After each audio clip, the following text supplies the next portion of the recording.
The community of Trintyville in St. Thomas is celebrating 0 murders since the start of the year, but the police have concerns about other crimes.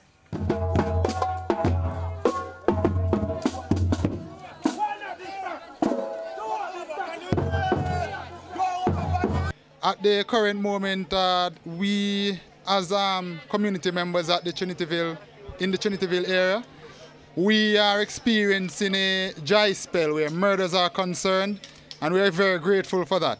The only problems we are experiencing as the police are very minute for the most part, and these would include predial larceny and a few domestic disputes. To this end, the Robert Lightburn High School staged a march in the community in a bid to promote peace and love.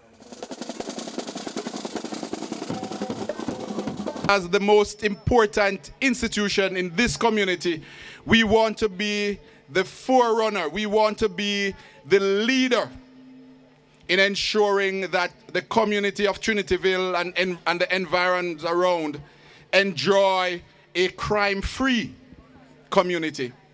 We want our students to leave school and be leaders in their respective communities, guiding their colleagues, their families to a peaceful life.